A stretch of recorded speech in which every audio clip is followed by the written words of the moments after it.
Today we are solving 2020 May-June paper 42. Let's start. A tram starts from rest and moves with uniform acceleration for 20 seconds. The tram then travels at a constant speed v for 170 seconds before brought to rest. Okay, now before going ahead, let's make a simple diagram till for this much. So your velocity is given. So you'll draw velocity time graph.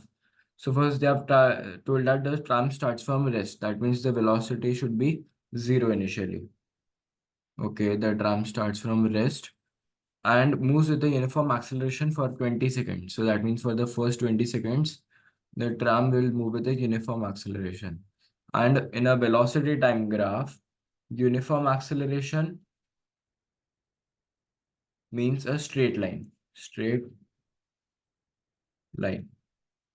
When the tram travels at a constant speed v for 170 meter per second. So okay, so this speed is v meter per second, and it travels for 170 seconds at this constant speed. So 20 plus 170, 20 plus 170 is 190. So and before being brought to rest with uniform deceleration of magnitude twice that of acceleration. So if the magnitude is twice and it is being brought to rest, that means the time taken for the velocity to reach this v is 20 seconds. And if we double the acceleration, so the time will half. That means only 10 seconds will be required for it to bring it to rest again. Why? Because if acceleration is, for example, 5 and time taken is 100. So if we double the acceleration, if acceleration becomes 10, so time taken will half and it will become 50. So according to this logic, first it took 20 seconds, and then after that it should only take 10 seconds if the acceleration is doubled. So what they have told is to sketch a velocity time graph for the motion stating the total time. So this is in short nothing but this graph only they have asked for. So let's make this graph again. At initially, this is velocity per meter per second. This is time per second. It is important that you label the units. So initially starts at rest. Then for 10 second, for 20 seconds, it is moving at a velocity v. So then this is a straight line. And then for next 170 seconds, it is moving at this constant speed itself. And then for the last 10 seconds, it comes back to rest. And how does it come back to rest? They have told us here. Being brought back to rest with uniform deceleration of magnitude twice. So, and stating the total time for which the tram is moving. So total time is 200 seconds. Next, find V. Now, how do we find V? Now, we know that distance is equal to area under the graph. Area under which graph? Velocity time graph. So we know the distance traveled is 2.775 kilometer. Now, because this is in meter per second and this is in second, so because we'll have to convert this kilometer to meters, which is 2775 meter. Why? We'll multiply it by 1000. So now this entire area under the graph is 2775. So we can equate it. 2775 is equal to, this entire thing is a trapezium. And what is the area of a trapezium? The area of a trapezium is half into sum of parallel sides into height. So which two are the parallel sides here? These are the parallel sides. And what is the length of this side? The length of this side is 70 minus 190, which is 170. 20 minus 190, which is 170. And the length of this side is 200. So area under the trapezium is half into sum of parallel sides will be 200 plus 170 into height. And the height of this is V. This is the height, right? This.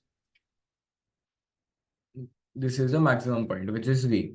So we can easily put this in the calculator. This 2 will go up. So 2775 into 2 upon 200 plus 170 is 370 is equal to V. So the value for V is 2775 into 2 answer upon 370. So the value for V is 15 meter per second. Going to the next question. Find the magnitude of the acceleration. Now we know that V is 15. V is 15. So initial velocity is 0, final velocity is 15, and time taken for it to this to happen is 20 seconds. So we can simply use V equals U plus AT. Or we could have used acceleration is V minus U upon T. Both are the same equations, but just rearranged. How? I will show you in a minute. This T will go up, then it will become AT equals V minus U. And then this U goes there. So U plus AT equals V. That is the same as this equation, V equals U plus AT. So this is just general information, not required for the question, but it's just good if you know it. So we'll go ahead without wasting any time. V equals U plus AT. Then 15 is equal to 0 plus acceleration. We have to find out time is 20.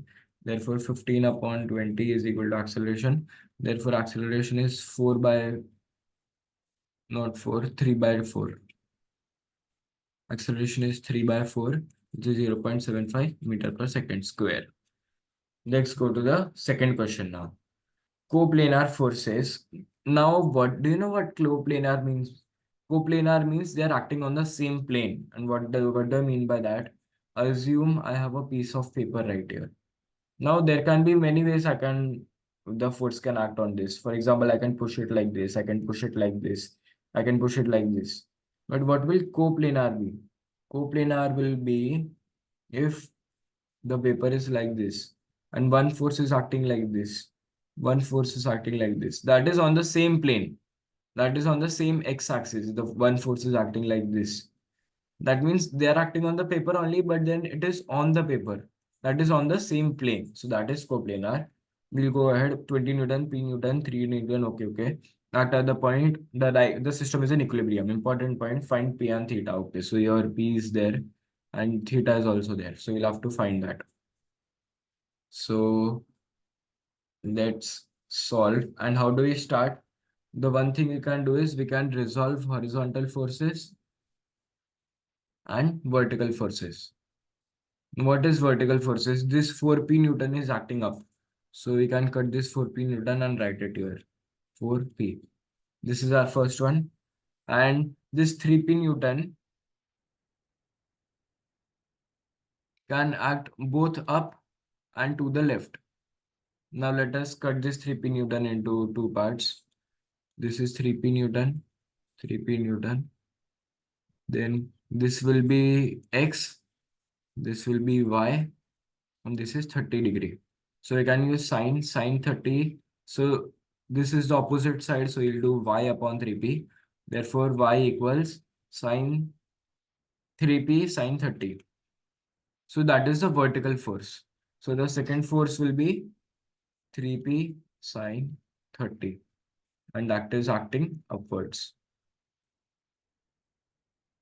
Now, what about this force? This is x. X is the adjacent side. So we'll use cos 30 is equal to x by 3p. Therefore, x is equal to 3p cos 30. So we got one horizontal force, that is 3p cos 30. So let me erase everything. And that is acting to the left. So let us mention it in our horizontal diagram. So that is to the left and 3p cos 30. Now this is done. Let's talk about the P Newton force now. So the P Newton forces also have one force acting to the left and one force acting like this.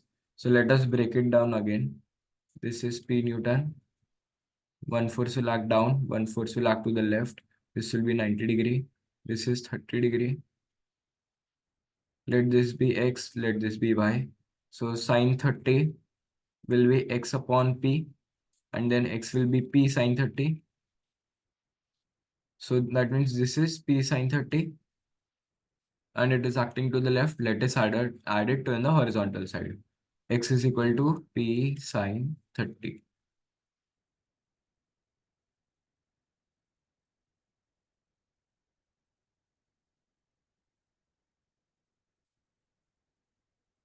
Okay, now we'll go to the next one. 1 second, did I do an error here? Y down. X. Oh, yes. What error was it? This is a very common error that happens, and I'm not going to cut this or video to show you that this error can be done by you too. So this angle will be 60 degree, right? Why? Now let me explain this to you in a little bit detail.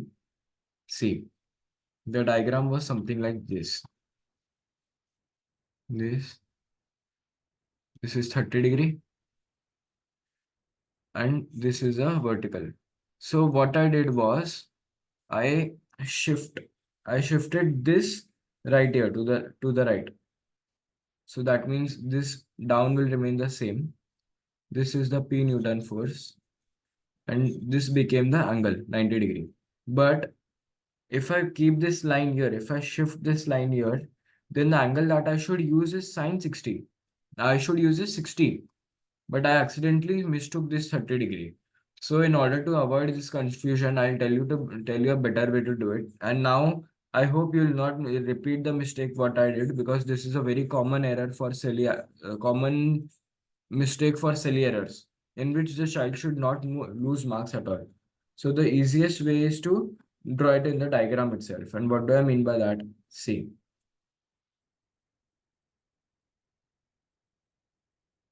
yes. Drawing it in the diagram itself means you can add a line here and add a line up, like just like this. Yes. So we know what forces are going to act, and just copy this diagram here, like this, this 30 degree right here. So this is the most efficient way one can do it. And let us label this as x and y now. So x is adjacent. So use cos 30 is equal to x upon p, and then p will go ahead, and p cos 30 is x. So did you realize this mistake? I wrote p sine 30, but actually it should be p cos 30. Okay, so p cos 30, and y will be sine will use sine 30 because y is opposite. Sine 30 is y by x, y by p, then p sine 30 is y. So y is acting downwards. So downwards, p sine 30. And now we are done with this also. Now the last thing remaining is this theta and 20 Newton force. So we'll solve this also quickly. One force will act downwards, one force will act to the right. Now I will shift this downward force right here. I just shifted it here. And now I'm going to copy this line. So this is theta. This is 20 Newton. Oh no, this is 20 Newton. This is 90 degree. And label this as x, this as y. So y is on the opposite side of theta. So sine theta is equal to y upon 20. This 20 will go up. So this will become 20 sine theta equals y. So this y is 20 sine theta. So I'll add that down. It is acting downwards, 20 sine theta. Similarly, if we use cos, 20 cos theta, so cos, the adjacent will be x down 20. 20 will go up, and x I'll get it as 20 cos theta, and that is acting to the right. So this is 20 cos theta right here. Now I have all the forces. There are four forces acting vertically. I'll label them. This is 1, 2, 3, and 4. And there are three forces acting to horizontally, 1, 2, and 3, in which two forces are acting to the left and one force is acting to the right. And here, two forces are acting upwards and two forces are acting downwards. So now, because it is mentioned that the system is in equilibrium, the upward force will equal the downward force, and the force acting to the left will equal the force acting to the right. Now that's what you have to understand here.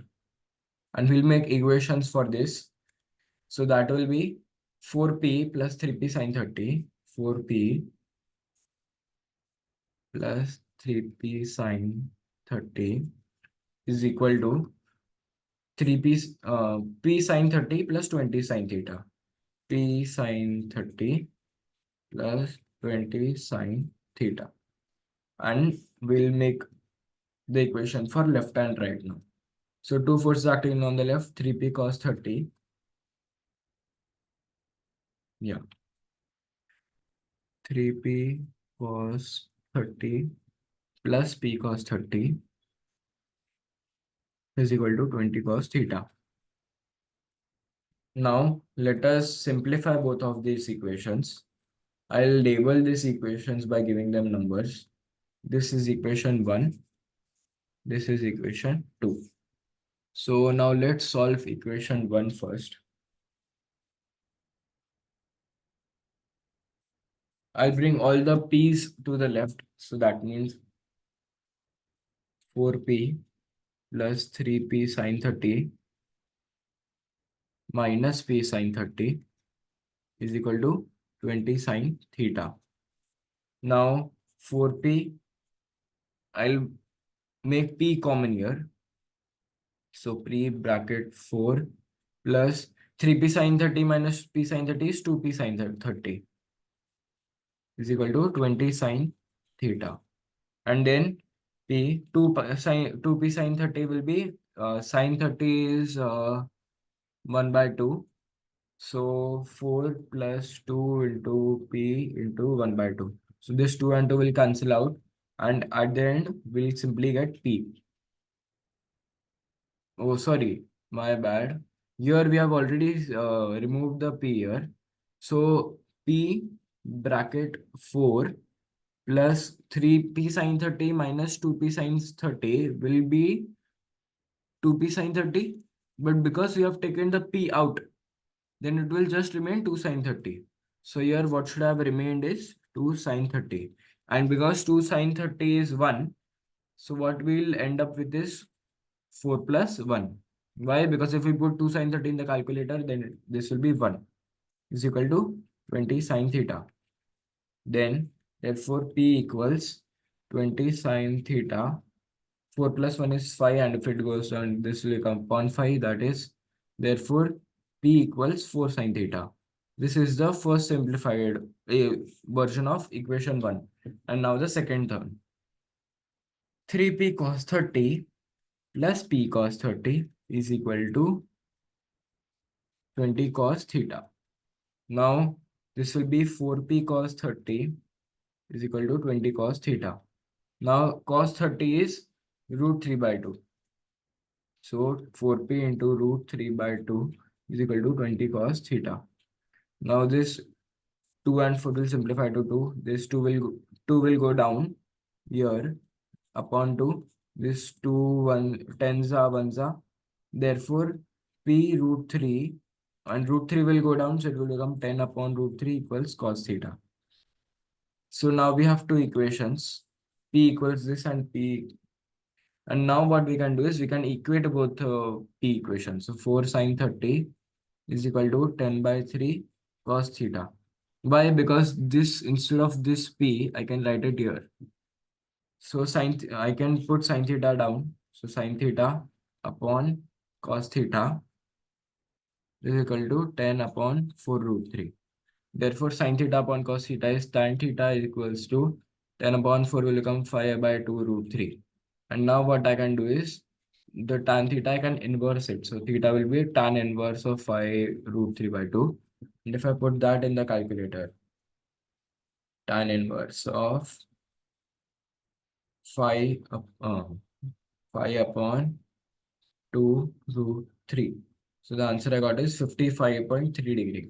So theta is 55.3 degree. Now what they've asked us to find is both the value for P and theta.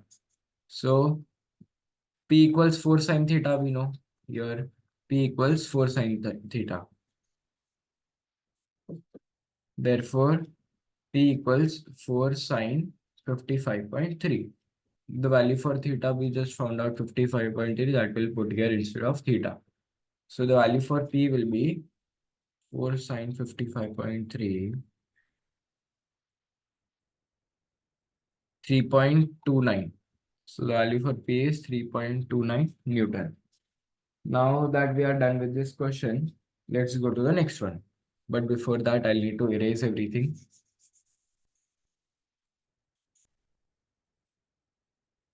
Just a second.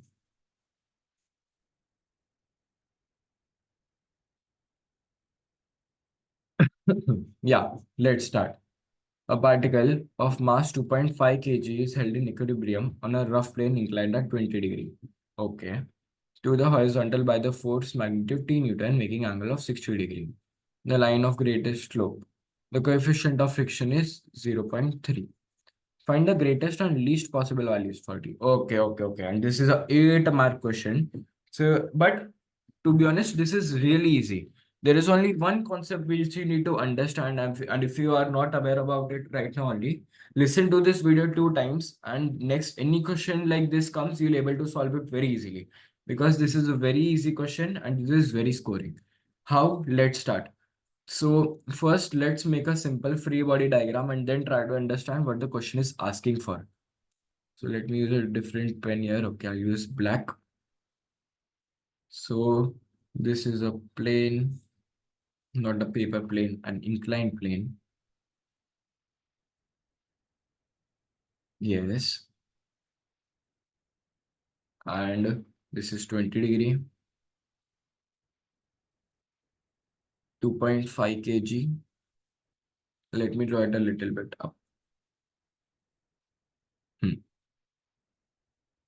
2.5 kg means if mass is 2.5 kg, then weight equals mass into gravity.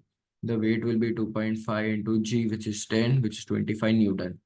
So the weight will be 25 Newton downwards. And so the force acting across the plane will be mg sine theta, which is 2.5 into 10 into sine 20, which is 25 sine 20. So this force will be 25 sine 20. And now talking about the T Newton force. So let's first resolve the T Newton force right here. So right here I have this plane. This is T Newton. This is 60 degree. So now if we simply draw a diagram like this, T Newton, 60 degree. What are the two forces that will act? The two forces that will act is one force will act up and one force will act to the left. Now I'll tell you a very easy trick if you want to find out okay, this arrow will be up or down, this arrow will be left or right. Assume you have a carom board. Wait, let me draw carom board. Yes, assume you have a carom board. And imagine this T Newton. The T Newton is acting like this. Now ask yourself that if you use your hand and if you push it like this, then it will move like this. But if you want to make the carom or the striker move in the same direction like this, but you don't want to hit it like on at an angle, you can only hit it up, down, or left, right. So how will you? So if you want to make the striker move like this, then you'll have to hit it up a little bit and to the left. And that's how you get your answer. So similarly, if you want the T Newton to act like this, it should be hit a little up, of course, and a little to the left. And let me give you a different example. What if you want to hit it like this? So if a striker is here, you'll have to hit the striker a little bit to the right and a little bit downwards. That's how it can move right here. And then shift this down arrow here. And you will have your free body diagram ready. So, okay, this was a little bit of advice and we'll go ahead now. This T Newton can be comprised of two forces. Let this be X, let this be Y. So we can use trigonometry. Cos 60, this is a 90-degree. Cos 60 is equal to, and now as you can see, this is X. So this is the adjacent side. So it will be X upon T. So X is T cos 60. Similarly, if we use sine, this will be T sine 60. So let us add that in our free body diagram here. This will be T cos 60 and this will be T sin 60. Now one more force that is missing here is the contact force due to the weight. This will be mg cos theta, which is 25 cos 20. And now we'll go ahead with this question. Now there is very important thing to note here. What they have not asked to find a single value. They have asked us to find two values for the same thing, for the same t. Now you'll wonder how can only one value t will have, how can only one t have two different values. So now what you have to see here is the system is held in equilibrium and this is a rough plane. So that means here what we have not included is friction. So there can be two possible things that assume that this value of t cos, now what is this 25 sine 20? Let me write it here, 25 sine 20. 25 sine 20 is 8.55. Okay, perfect. So 25 sine 20 is 8.55 Newton. So now assume if t cos 60 is equal to 8. That means this is only 8 Newton, this is 8.55 Newton. So if there was no friction, where will the ball move? The ball will of course move downwards. And in order to stop the ball from moving downwards, where will the friction act? The friction will act upwards. Why? Because the system is in equilibrium. That means there should be no movement at all. So friction will act upwards, sorry, if the ball is moving downwards. And what if T cos 60, which is this force, T cos 60, it was 9 Newton. That means if this was 9 Newton, that means there is more force upwards, but the ball should not move upwards because the system is in equilibrium. So what will happen is the friction will act downwards. So there can be two cases.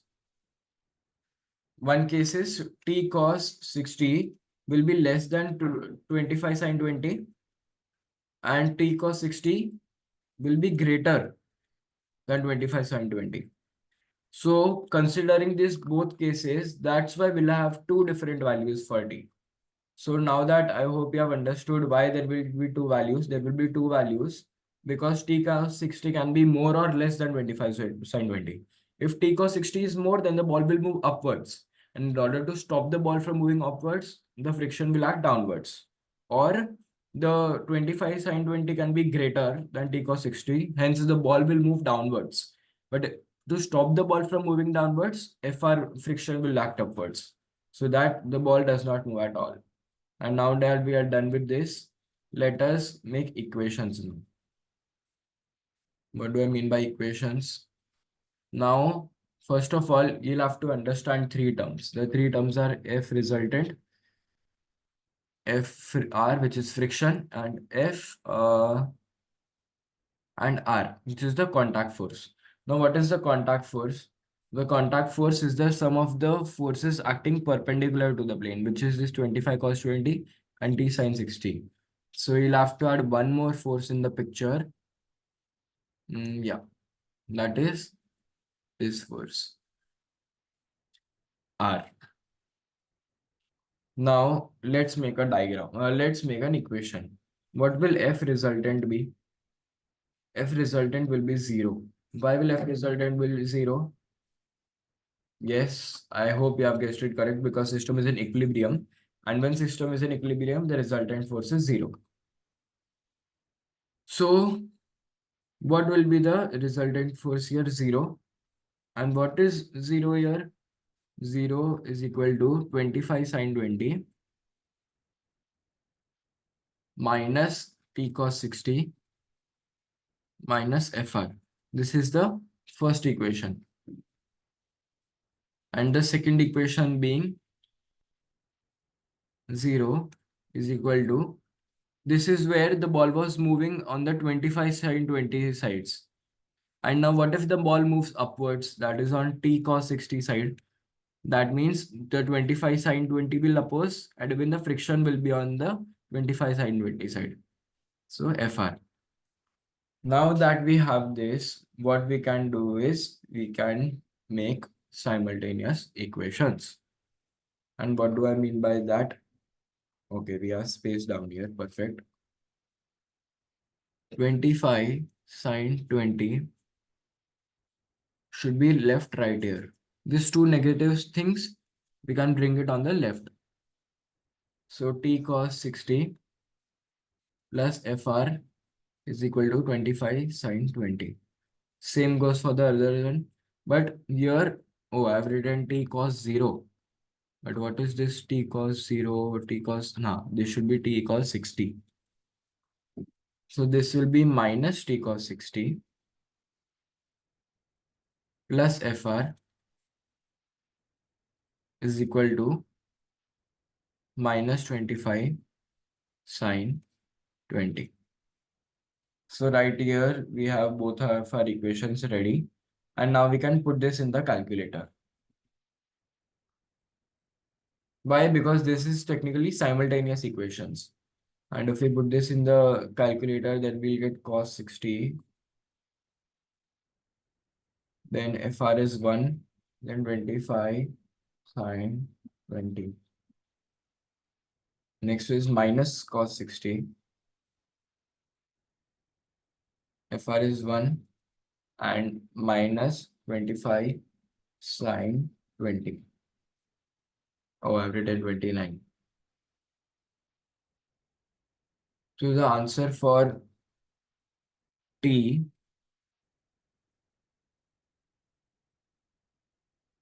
is 17.1 Newton. And the answer for Fr is 0 Newton. But is this true? Not at all. Why? Because Fr cannot be 0 because there is some friction, right? 0.3. So I did this intentionally to show you that even though there are two equations, we cannot use this. Why? Because here we'll get Fr as 0. But Fr is the frictional force and we cannot have the frictional force as 0. So what do we do now? We find what is Fr. And how do we find what is Fr? Fr is nothing but UR. Now, how did I get this? We all know the formula for coefficient of friction, U equals F resistance upon R contact force. So U is 0.3. And now we'll have to find what is R, what we talked about here. So because the system is in equilibrium, the resultant forces will be 0. So that means R, which is this force, plus this force, which is T sine 60, will equal this force downwards, 25 cos 20. That means all of these forces will equate each other. So in short, what is R? R is 25 cos 20 minus T sine 60. So R is 25 cos 20 minus T sine 60. So Fr will be 0.325 cos 20 minus T sine 60 right here. Okay. So now that we know Fr, we can substitute here in its place. And now you might have already realized that here there were two different variables, T and Fr. But now even Fr is in the variable of T. So now that we input this, we'll have only one variable that will be T, and we can find the answer easily. How? I'll show you right now. 0 equals, I'm simply rewriting the first equation. Let me minimize the screen so that I don't need to shift. 0 equals 25 sine 20. Is that a bracket? Oh my God, I can't understand my own writing. No, that's not a bracket. Minus t cos 60 and minus FR is minus 0.3, 25 cos 20 minus t sine 60. Okay. And this is the first equation. Let me solve the first equation now before going ahead. So I'll put the 25 sine 20 here minus 25 sine 20. Are there any other variables? Yes. Is equal to minus t cos 60.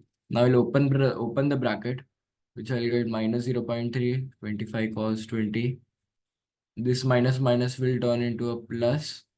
So plus 0.3 t sine 60. Now this entire thing will go to the left. So minus 25 sine 20 plus 0.3, 25 cos 20 is equal to 0.3 times t6 sine 60 minus t cos 60. What I simply did was first I wrote this, then I wrote this, but there are no major changes. So let me put this down in the calculator. Where did my calculator go? Yeah. You can do this in your old calculator also. So what I'll get is minus 25 sine 20 plus 0.3 into 25 cos 20, which is minus 1.503 is equal to, now I'll make t common and factorize it, 0.3 sine 60 minus cos 60. So minus 1.503 is equal to t bracket 0.3 sine 60 minus cos 60. The value is minus 0.24. So the value for t is minus 1.503 upon minus 0.24. So the first value for tension is minus 1.503 upon minus 0.24. 6.26 Newton. So that is the first value for tension. So, and what about the second one? Now we'll rewrite the second equation. We got the first value. Now we'll go to the second one.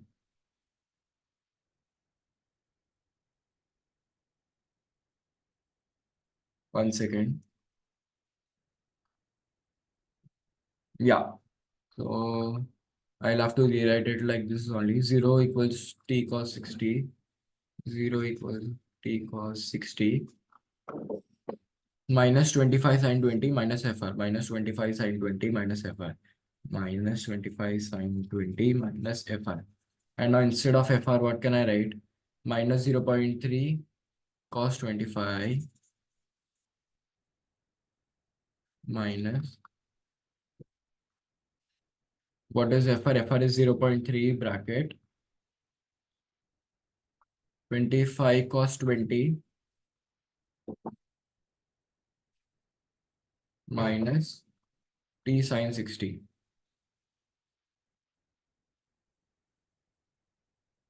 Okay, so now let's put 25 sine 20 there. So what we'll have is 25 sine 20 is equal to t cos 60 minus, let's open the bracket. So if I put this in the calculator, minus 0.3 into 25 into cos 20 is minus 7.047. Okay. So minus 7.047 minus, so minus 0.3 into minus sine 60 will be plus 0.260. Okay. So now this 7.4 will go there. So 25 sine 20 plus 7.04 is equal to t will come in common, cos 60 plus 0.26. So 25 sine 20 plus 7.04 upon cos 60 plus 0.26 is equal to t. So the value for t will be 25 sine 20 plus 7.04 answer upon cos 60 plus 0.26. So the value is 20.51. So the value for T is 20.5 Newton. So now, as you can see, there are two values for T. One is T is 6.26 and the other is 20.5. Now, let's not just write the answer. We'll understand the concept first. What is this 6.26? What is this 20.5 is more important than getting the answer. So the 6.26 we got from the first equation where the FR was acting on the side of T cos 20.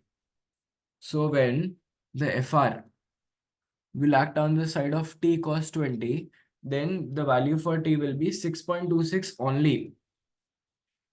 And when the FR will act on the opposite side of T, that at that time, the value for T will become 20.5. And this is obvious. You know why is it obvious? Because assume a tug of war is taking place amongst three guys. One, two, three.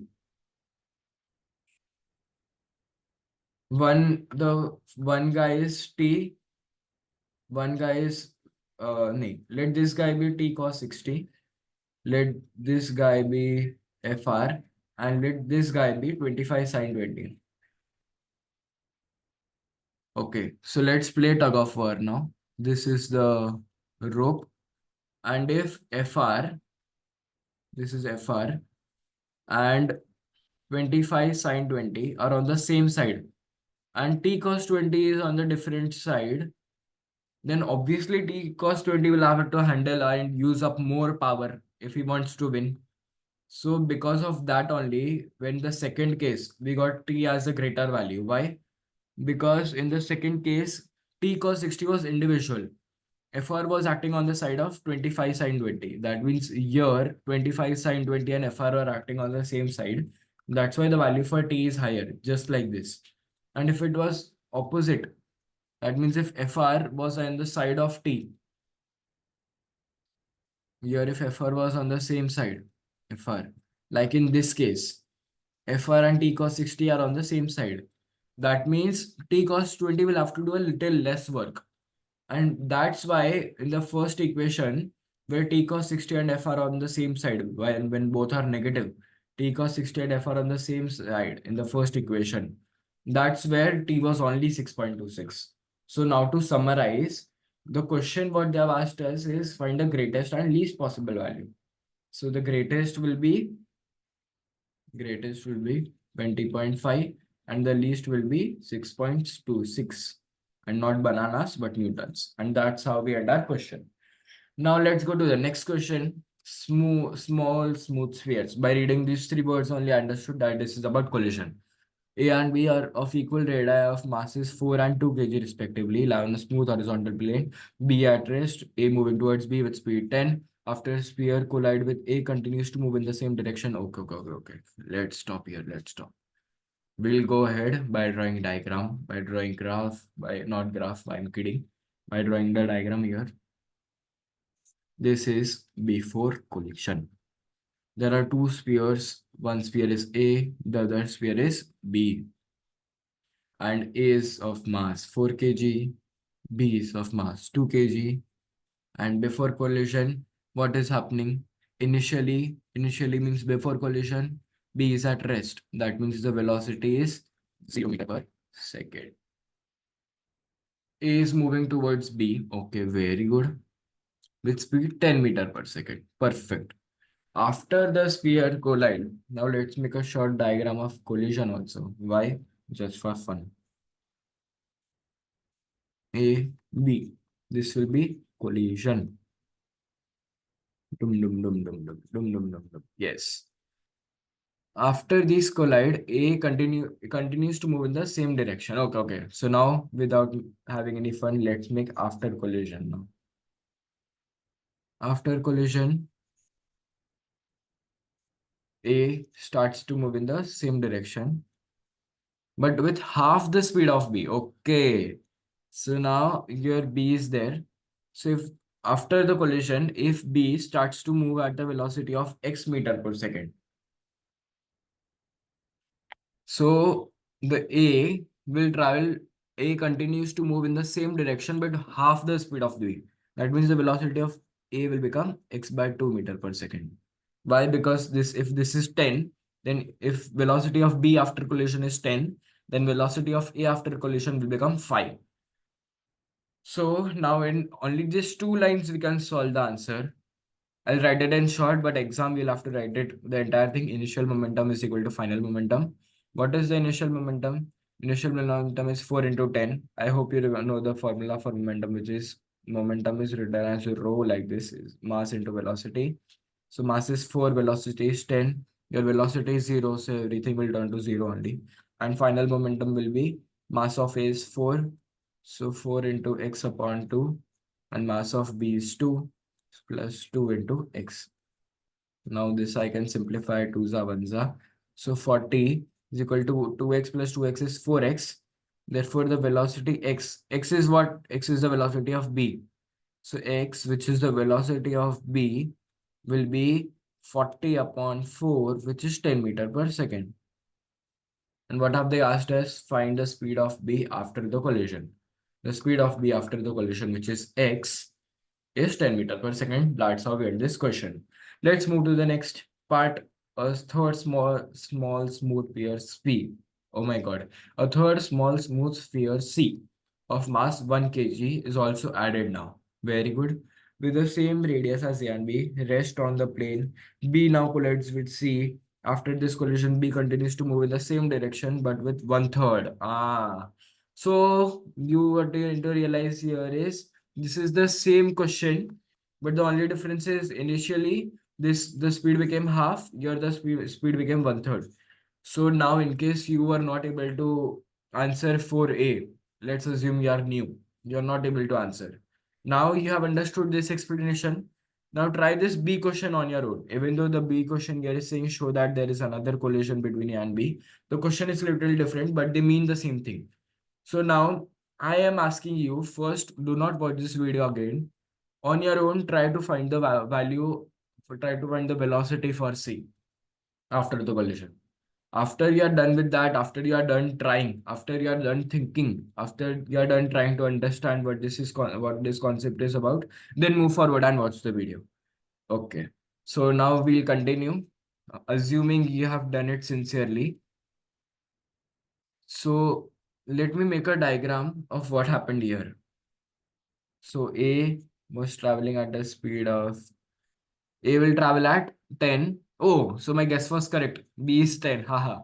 And so A will be 5 meter per second. A is 5. B will move at 10 meter per second. And now what they have asked us, what they have told us is there is another ball, C. The mass of C is only 1 kg. It is at rest initially. So this is happening before collision. 0 meter per second. So now during the collision, what will happen? That B and C will collide again. Why? A and B will not collide. Why? Because A is only traveling at 5. B is traveling at 10 meter per second. So B will move faster. A will not be able to catch up B only. Right? So now B and C will collide because C is not moving. B is moving towards C. So when B and C collide after collision, what happens? Here they have told us, let's assume A moves a little bit here. From here, A moves a little bit here. A 5 meter per second. Till then, because B speed is high, B and C collide right here. This is collision, during collision. This is not after collision. This is this collision. Collision. Did I do a mistake there? No, I did not put a dot. Okay, so B and C are here. They collide. Dum, dum, dum, dum, dum, dum, dum, dum, dum. B and C collide. And what will happen after the collision? Okay, we have space here. Perfect. After collision, what will happen is A is little more ahead. Let us be a little generous towards A. C will move at a speed x. No, we have already used x, so let's use y. C will move at the speed of y meter per second. And if C moves at the speed of y meter per second, then B will move at the speed of y upon 3 meter per second. I hope you understand this. Why?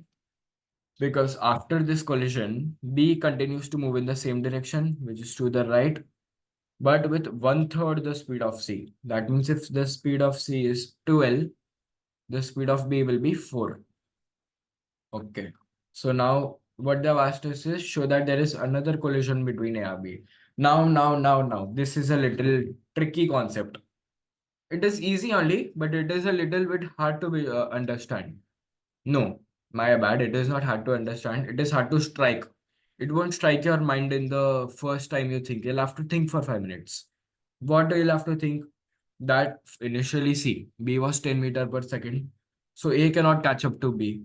So the only thing that can happen is when B and C collide, the speed of B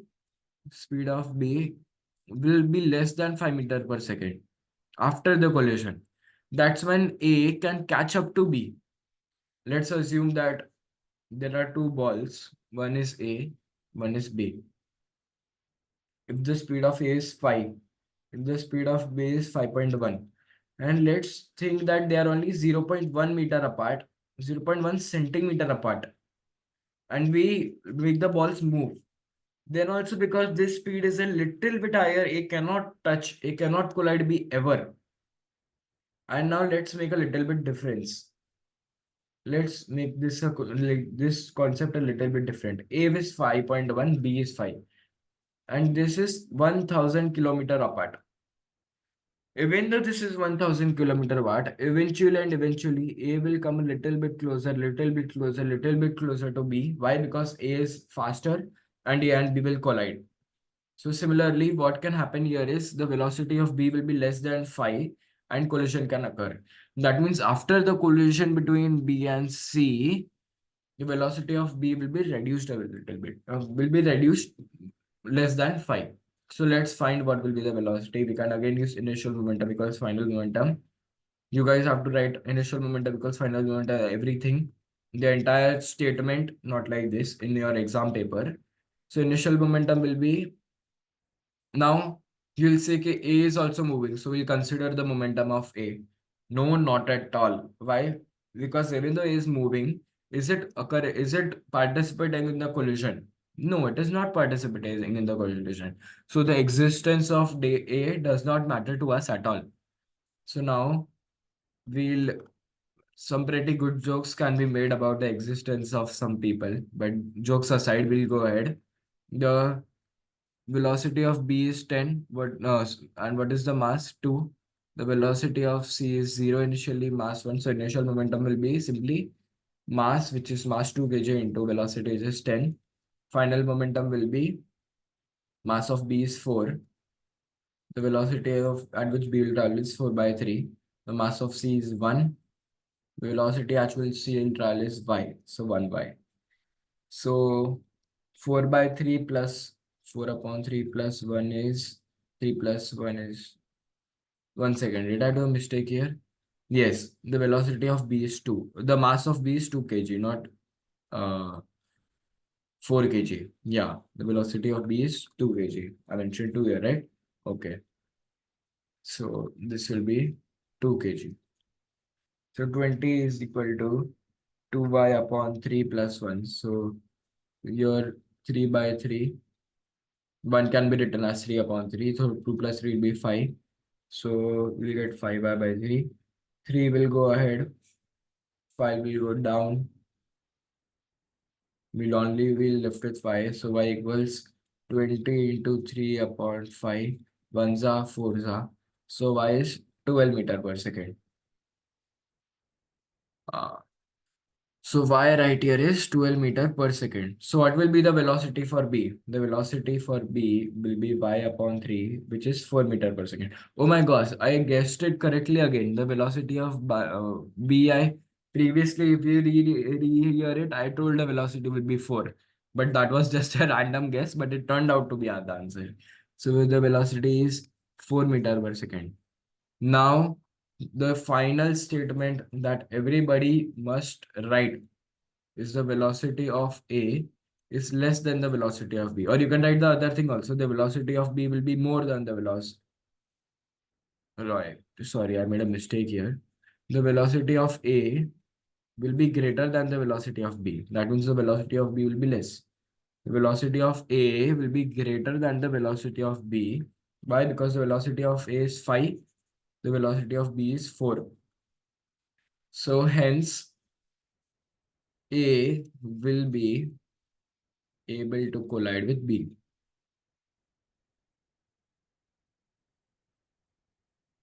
And that's how we end this question. I hope you have understood this concept. This was easy only, not a big trouble. C. A and B coalesce during the collision. What a fancy word, coalesce. But what does this coalesce mean? Nothing but stick or attach together or touch or yeah, stick. So now that we have drawn this diagram, let's go here. This will become before collision. What will become before collision? A moving at a speed of 5 meter per second, B moving at a speed of 4 meter per second, C literally running at a speed of 12 meter per second. This is 1 kg, this, this is 2 kg, this is 4 kg. And before collision, this will be collision. What will be the collision? C does not care about anything. C is running very fast. A and B will collide. Dum dum dum dum dum dum dum dum. And after the collision, what they are telling is they stick together. That means this becomes one unit entirely. So after collision, what will happen is A and B stick together. Like, yes, assume there is gum here. There is not chewing gum, sticking gum, Fevicol or anything else. A, B.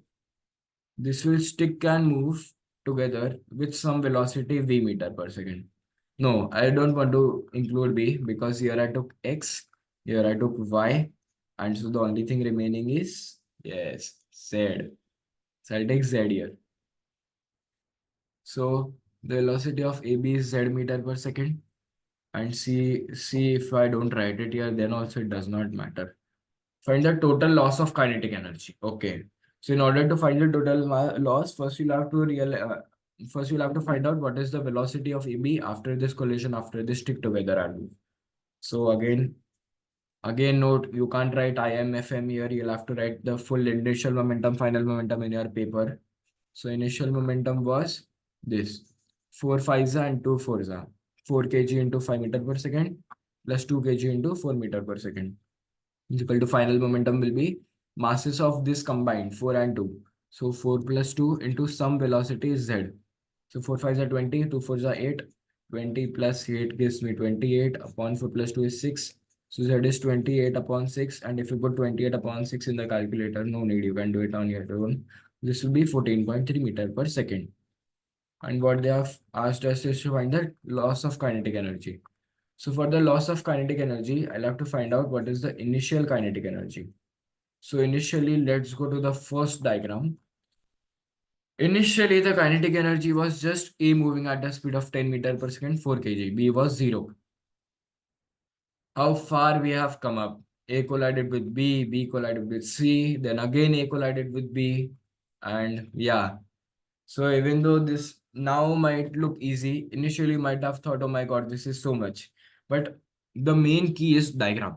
As you break everything, as you even draw small details like collision occurs, because this will help you here. Here, as collision occurs, they stick together. So that's why I drew these many diagrams so that it is better for you to understand. We'll go ahead. What we were finding was initial kinetic energy. So I hope you know the formula for kinetic energy is half mv square. So it will be half into what was the mass of A? The mass of A is 4. What was the initial velocity of A? Was 10, I guess. Was it 10? Yes, it was 10. Oh my God, I went 2 down. Yeah. So initial kinetic energy will be 2. 10 square is 100. So initial kinetic energy was 200 joule. What about the final kinetic energy? So the final kinetic energy is this moving together plus the kinetic energy of C. So final kinetic energy is half into mass combined 4 plus 2, 6 into 14 upon 3 squared plus this is kinetic energy of AB combined plus kinetic energy of C, which will be half into mass is 1 into velocity is 12 square. So if I put this in the calculator now,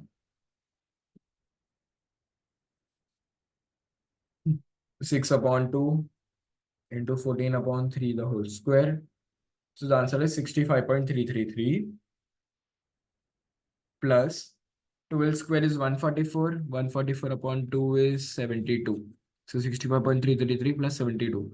So let me use a different pen. Different pen. Very good. So 65.33 plus 72. The answer will be 137.3 Newton. Not Newton, joules. So initially it was 200, then it became 137.3. So loss of K or delta K I can write will be 200 minus 137.3. So the answer is 62.67. This is 3333 actually. 3333. So the answer is 62.67 joule. So what is the loss of K? That means 62 joules of energy was lost in these collisions. Let's move to the fifth question. A car of mass 1250 kg is moving on a straight road. Okay, let's draw a straight road. Let's draw a car without wheels. Let us label the mass 1250 kg. On a horizontal section of road, car has a constant speed of 32 meter per second. Very good.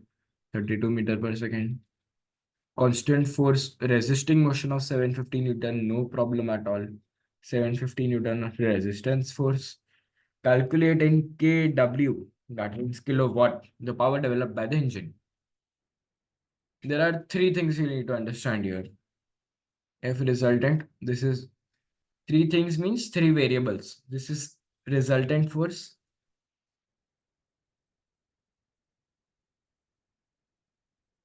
FD, driving force.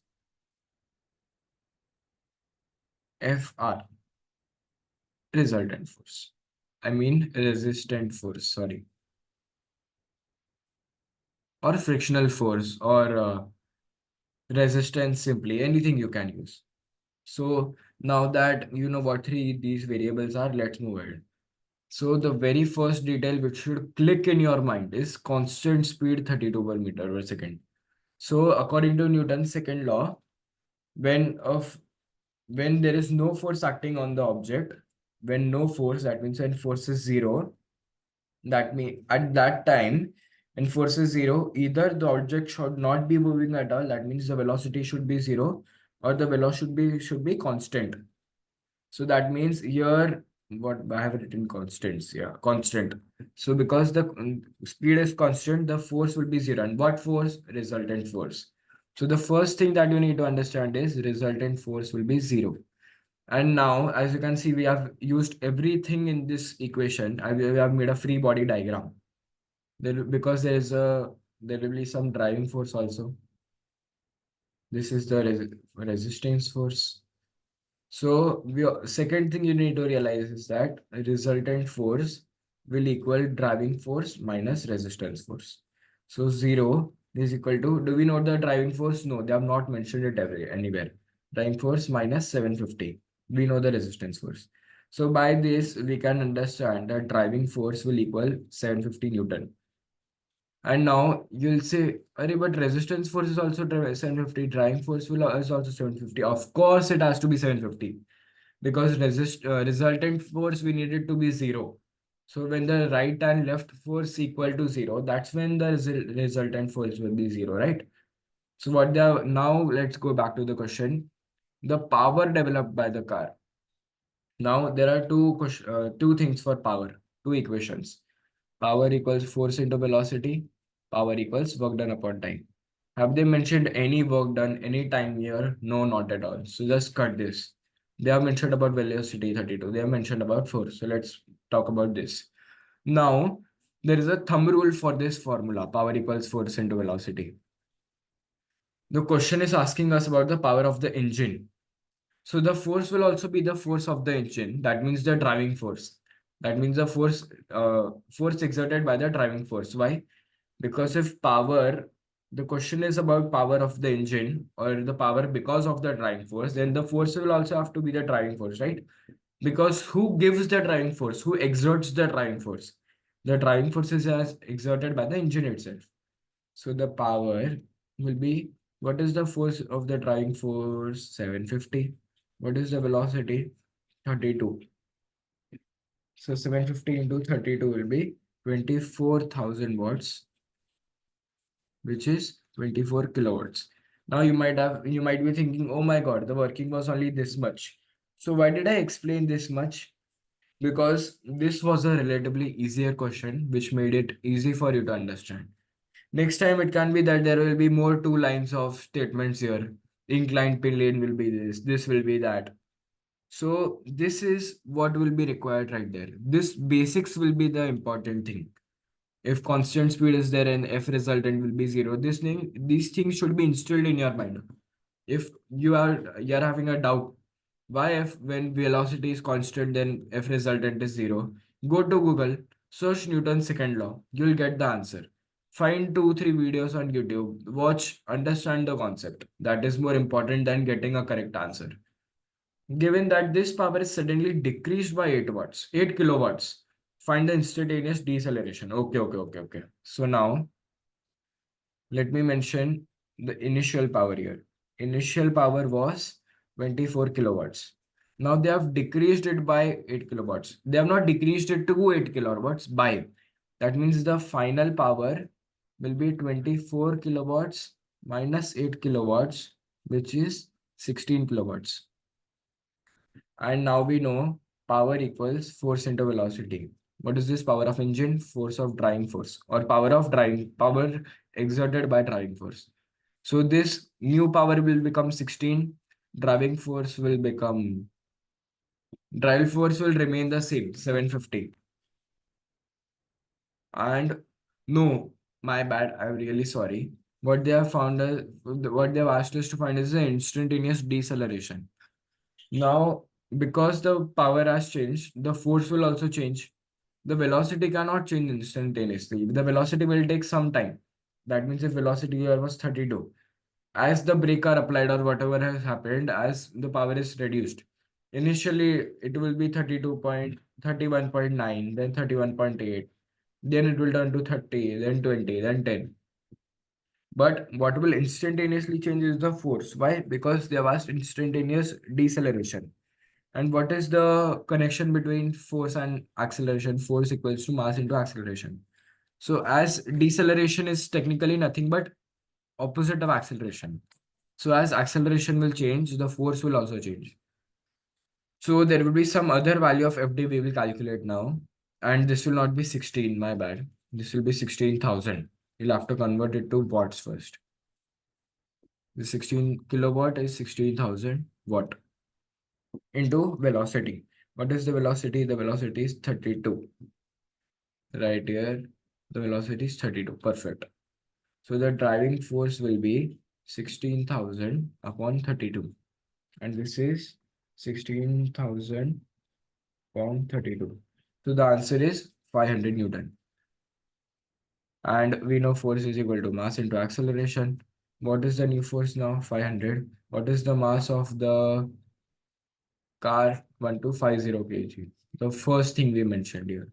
1250 into acceleration. Therefore, the value for acceleration is 500 upon 1250, which is 500 upon 1250, 0.4 meter per second square.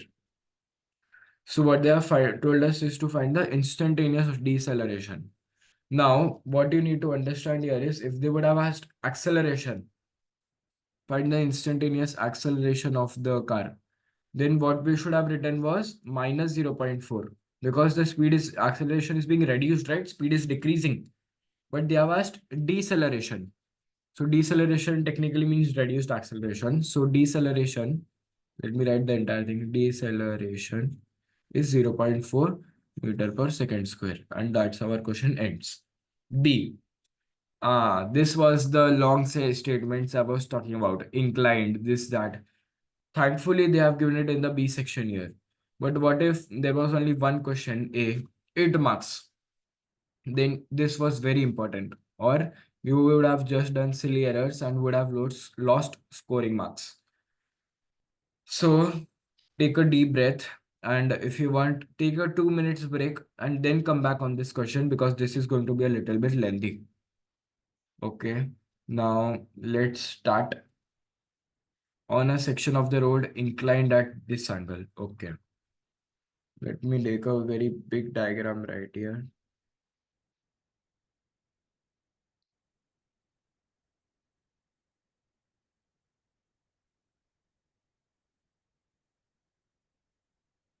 Yeah. What angle? The angle is sine inverse of 0.069. So let me put sine inverse of 0.096 in the calculator. Sine inverse of 0.096 is 5.51 degree. So let me write 5.51 degree here only. 5.51 degree. Perfect. The resistance to the motion of the car is this. Okay, let me draw the car now. What is the mass of the car? 1250 kg. So the downward force that will act is 12500 Newton. 10 extra. Why? Because of gravity. The force across the plane will be mg sine theta, which is 1250 into 10 into sine 5.51. So 12500 sine 5.51. And next, contact force. This will be mg cos theta, 12500 cos 5.51. Okay, this is what we got till here. Okay, we did not mention this only. Resistance force.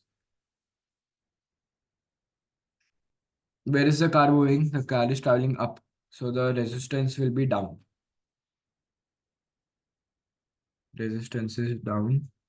That is 1000 plus 8V Newton. And the constant speed. Okay, so velocity is constant or speed is constant. That means the resultant force will be 0. Perfect. I hope if you don't know this constant concept, why velocity is constant and force will be 0, I hope you have looked up the video and found out how. With the engine working at 60 kilowatt. So the power is 60 kilowatt. Okay. So the power of the engine working is 60,000 watts. Find this constant speed. Now, what should click here eventually is this question is about energy transformation. How? Because the car is moving up, there is a driving force because there is power of 60,000 watts. So there will be some driving force here. There is some driving force here. Oh, not DF. It should be FD. F stands for force, D stands for driving. So what is the work energy formula? The work energy formula is work done by driving force is equal to change in kinetic energy plus change in gravitational potential energy plus work done against resistance force. Not WR. Right, WR, work done against resistance force. So now let's break everything. What about work done by driving force? We all know power is equal to force into velocity, or power is equal to energy into time, or work done into time.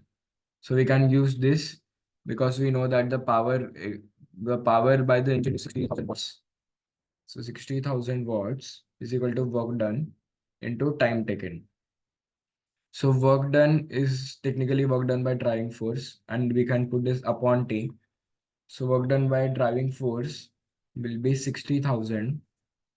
Let me write it here. 60,000 upon T. Am I doing this correctly? Power equals work done. Oh, I guess I did a mistake here. Power is not work done into time. Power is work done upon time. So this will be upon, 1 second.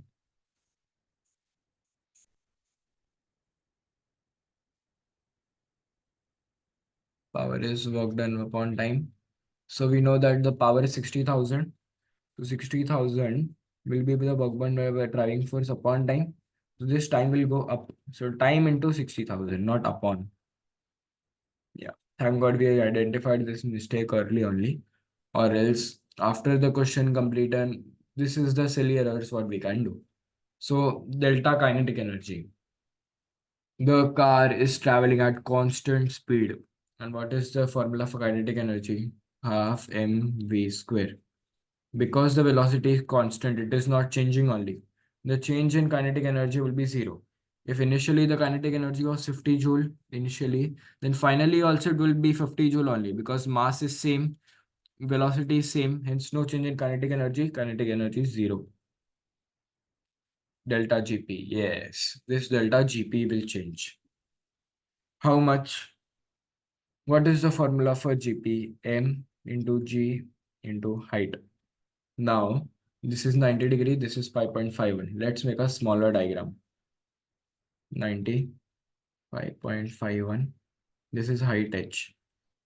Now, let this be distance d. That means that let the distance the car is traveling, let it be this much. This entire thing. Let's assume the car is traveling this entire thing. Let this be distance d. And let this be height h. So I can use sine 5.51 is equal to h opposite upon d. Therefore, the distance d is equal to h upon sine 5.51. I hope you have got this. Then Gp's formula is m into g into h. The mass is, now we have it here. The mg, which is the weight, is 12500 into the height. And what is the height? The height is sine 5.51 into d. So the height will be d sine 5.51 plus work done against resistance force. Now, what is work done against resistance force? We have the force. We have the resistance force, which is 1000 plus 8V. And now what we can do, we can use work done is equal to force into distance. So whatever the distance that is traveled, that will remain the same as d, whatever the distance is traveled. Force we know is 1000 plus 8V into d. Now this part is a little tricky. That is not even a part, that is a thought. In order to get this thought, there is only one thing required, practice. If you don't practice enough, and in exam, if question like this comes, you may find it a little difficult or you will need a little more thought process to solve it. And what thought will require? What is the formula for time? The formula for time is distance upon speed. So 60,000. And instead of time, what can I write? Distance upon speed or velocity is equal to 128. No, that's a 5. 12500 into d sine 5.51 plus 1000 plus 8v bracket d. Now here d is there, here d is there. What we can do is we can take d as common. 60,000 upon v is equal to d bracket 12500 sine 5.51 plus 1000 plus 8v. No need of a bracket here. 1000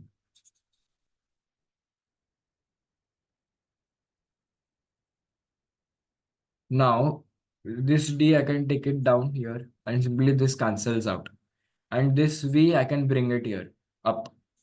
So what will I get? 60,000 is equal to 12500 sine 5.51 bracket v plus 1000 v plus 8 v into v will become v square. So this 0 is equal to 8v square plus 1000 v plus 12500 sine 5.51 v minus 60,000. Now, I guess you might have already guessed this is a quadratic equation. 8v square 1000 plus 12500 sine 5.51 bracket v minus 6000. So let me solve the quadratic equation now.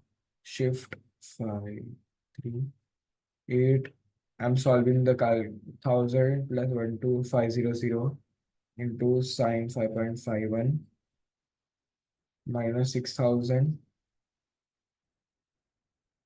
So the velocity is, because this is a quadratic equation, there will be two answers, 2.7 and minus 277.7.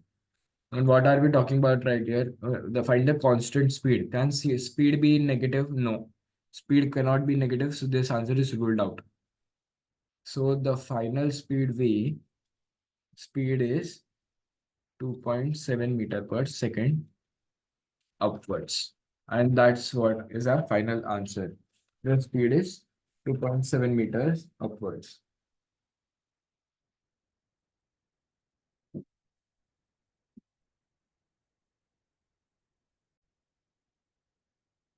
Okay, so I did a little recheck and I got to know that I did a very silly error.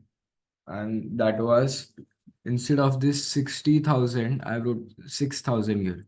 So I'll have to add one more zero. And if I do this in my calculator again, instead of the 6,000, I write 60,000. So I got two answers. Let me erase everything. And sorry for the inconvenience. So one answer is 24.99 meter per second. And the other answer is minus 300 meter per second. So now, as we discussed, the velocity cannot be negative as this is speed. So the final speed answer will be 25 meter per second. And this is our final answer, not the 2.7. We'll go ahead now. Question 6. A particle moves in a straight line. The velocity v meter per second at time 6 is given this. Okay. Sketch the velocity time graph. Okay, so in order to sketch the velocity time graph for t0 to 13.5, we'll have to sketch all of these three graphs individually. So what will this 2t plus 1 graph look like? So this graph, the intercept is at 1. So this is 1 velocity time. Then 2t plus 1, that means if we make a velocity time box here, and if we consider time to be 1, then 2 bracket 1 plus 1 will be 3. And so when time is 1, the velocity will be 3. Okay, so the graph will look something like this. Wait a minute, not a good line.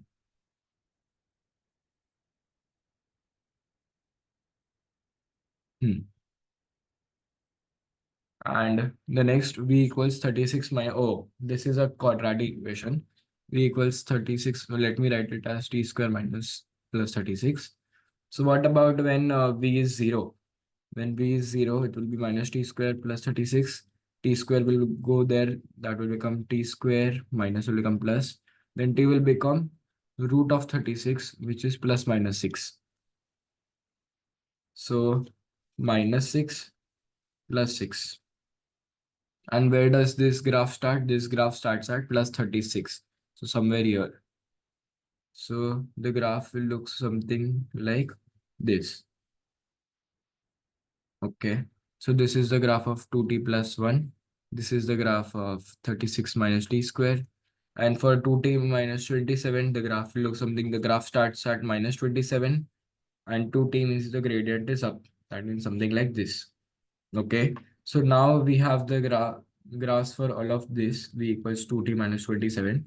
Let us individually assign everything. What do I mean by that? Is Let me draw a graph here first. So time is 0 to 5, 13.5. This will be 5, this will be 7, this will be 13.5. So initially, this is the starting graph 2t plus 1. And here the graph will start from time equals 1. So let us start from here. And it ends at 5. So what will be the velocity at 5? When time is 5, the velocity will be 2, 5 plus 1. 2 5 is 10 plus 1, 11. So the velocity will be 11. This will be a straight line. Do not forget to mention the units here: velocity meter per second, time per second. Next, this 36 minus t square graph.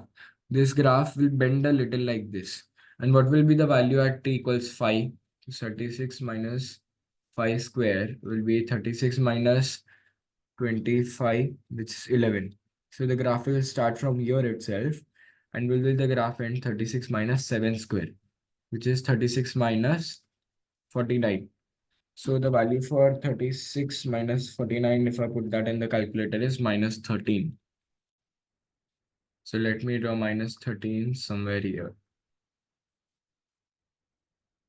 So the graph will go down like this. This needs to be a little bent like this. Why? Because we have already figured that out in the drawing it initially, individually. Okay, so this bent is fine. And next is VT minus 27. So at time 7, let's see what will be the velocity. So 2 sevens are minus 27. 2 sevens are 14. 14 minus 27 is minus 13. So the graph starts from here itself and at 13.5. So 2 bracket 13.5 minus 27, that is 0. 2 13.5 is 27 minus 27 will be 0. The graph ends here. The graph will be a straight line. This is 13.5. Okay. So we have sketched the graph. Find the acceleration at the instant when t equals 6. That means during this time. Time 6 lies between time 5 to 7. Time should be between 5 to 7. And that's where the acceleration is 36 minus t square. The velocity is 36 minus t square. And in order to find the acceleration from velocity time graph, right now we have an accelerate velocity time graph. Here is the velocity, here is the time. And if you want to find the acceleration, what you need to do is you need to derivate the equation. So how do you derivate dv by dt, which will give us acceleration? For that, we'll need to do 36 minus t square. And what we'll get is 0 minus 2t. That means the acceleration will be minus 2t between time 5 to 7 seconds. So acceleration at time 6. So when t equals 6, acceleration will be minus 2 bracket 6. That is minus 12 meter per second square. So that's our second answer. Let's go to the next question. Find the total distance traveled by t in the interval 0 to 13.5 seconds.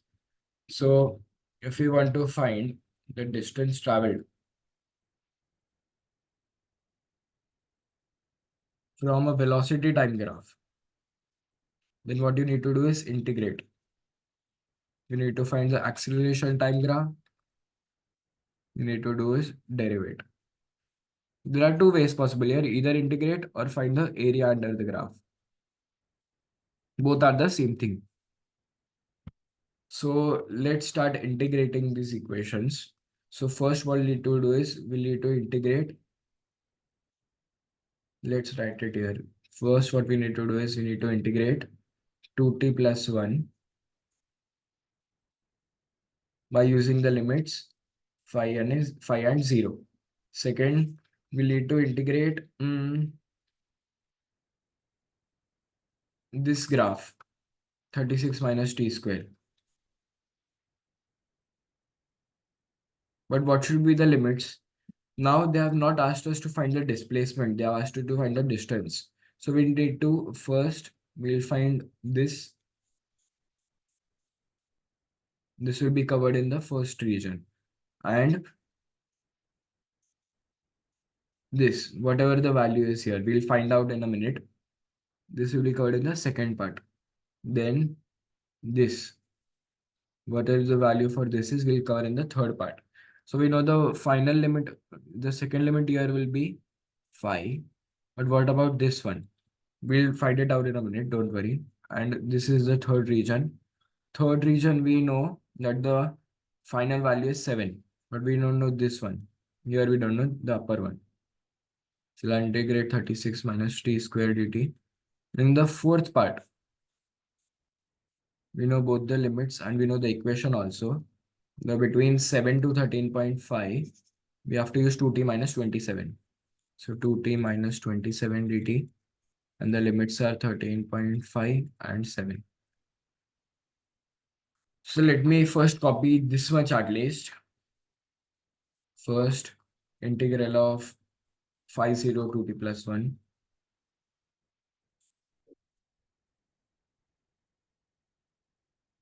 Second will be integral of something 536 minus t squared. No, not 0.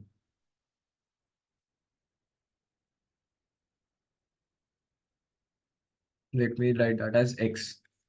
36 minus t squared 18. Third will be 36 minus t squared dt itself. But what are the limits? Now, what have I mentioned as x here? This point will be x. This point at which it is touching 0. So in for here, the limits will be 7 and x. So the limits will be 7 and x. And for the fourth region, the limits are 13.5 and 7. 2t minus 27. Integral of 2t minus 27. And the limits are 13.5 and 7 dt. And now let's find what this x is. How do I find that? This 36 minus t square, here at this point x, the coordinate, there will be some value of x and the value of y will be 0. So you know the velocity time graph is 36 minus t square. The v, that means this v should be 0 here. This will be some value of x, which is t. So v will be 0. 36 minus t square. What is that? T square is 36. Oh, we have already found that out. T is 6. So that means at x, t is 6. So instead of x, I can write 6 here. Instead of x, I can write 6 here. Now find the total distance. I will have to add 1, 2, 3, 4. So let's integrate everything now. So the integral of 2t plus 1 for the first one, integral 50 2t plus 1 dt will be 2t square upon 2 plus t 50. For the second one, integral of 36 minus t square, 7, 6, 36 minus t square will be 36t minus t cube upon 3, 7. Is it 6? Wait a minute. This will be 6, this will be 5. What have I done here? 6 and 5. Yeah. What I have written here? No, this should not be 7. This should be 6. This should be 5. This should be 6. This should be 5. Next, 3. Integral of 7 and 6. 36 minus t square dt. This will be 36t minus t cube upon 3, 7 and 6. And the fourth one, integral of 2t minus 27. And the limits are 13.5 and 7. 2t minus 27 dt will be t square upon 2, 2t square upon 2 minus 27t, 13.5 and 7. This 2 and 2 can cancel out, which will turn out to 1. Even this 2 and 2 can cancel out, which will be 1. Okay, and I'll put all of this in the calculator and I'll tell you the answers in a bit. So t square plus t, which is x squared. The answer will be 30 minus 0. 30 minus 0. So the answer is 30 meter. For this one, 36 t square minus t cube upon 3. When the value is 6, the answer is 1224 minus when the value is 5, the answer is 858.33. So the total distance star will be 1224 minus 858.33. So the final answer is 365.67. And moving to the other one, when the value is 7, the answer will be 1649.67. And the value is 6. We already found out that when the value is 6, the answer is 1224 because these are the same thing, 30, 60 minus t square. Minus 1224. So answer minus 1224 is 425.67 meter. One second. Hmm.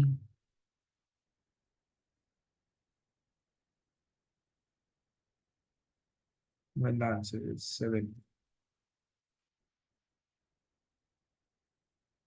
Now going to the fourth one, x square t square minus 27t. When the value is 13.5, the answer is, let me write it down again, t square minus 27t, 13.57. So the value, when the value is 13.5, the answer is minus 182.25. And when the value is 7, oh, not a plus, sorry, there should be minus. Minus, when the value is 7, the answer is minus 140. So technically this will be minus 182.25 plus 140. So the answer will be 42.25, but negative. But what they have asked here is find the total distance. So, and by integrating, I already told you we find displacement. That means minus 42.25 means that if this was the original position, after moving, this would have gone minus 42 meters behind the original position because we were considering right as the positive. So if the ball might have gone back or the particle, so this will be negative.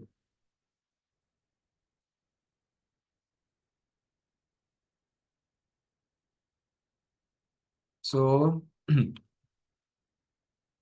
the even if this is negative in distance traveled, we'll consider that 42.25 meter was traveled because back, up, down, left, right, distance traveled is distance traveled. The only thing that interferes in this is displacement, but we are not concerned about displacement at all. So we'll now add up 1, 2, 3, 4 like this. So what we'll get is, one second, let me reduce the size so I can write down everything. So the total distance will be 30 plus 365.67 plus 425.67 plus 42.25.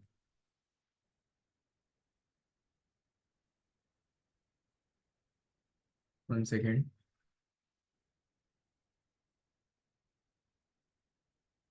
Plus 42.25. Now, if I put this up in the calculator, 30 plus 365.67 plus 425.67 plus 42.25, the answer I get is 800 and 836, no, 863.59 meters. And this is the total distance traveled. And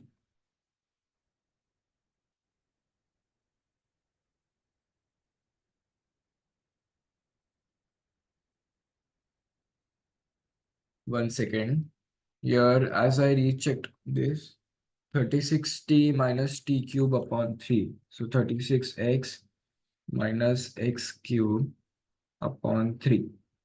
The answer for 6. I have I guess done a little mistake here, and this should not be 1224 and 388. And I mean, this should not be minus 164 and minus 124. There was a little calci error. The actual answer will be 144 minus 138.33. And so the distance traveled here will be 17 by 3. Similarly, here the answer should have been minus 729.4. The answer is minus 182.25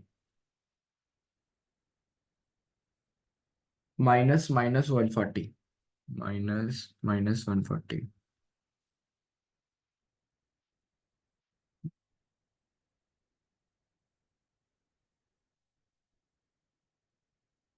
If we put 36t minus tq upon 3 as 7, so the answer I'm getting is 413 by 3. And if I put this as 6, the answer is getting 144 minus 144. So 413 by 3 minus 144 is minus 6.33. And the fourth one is correct. The distance for the fourth one is 42.25.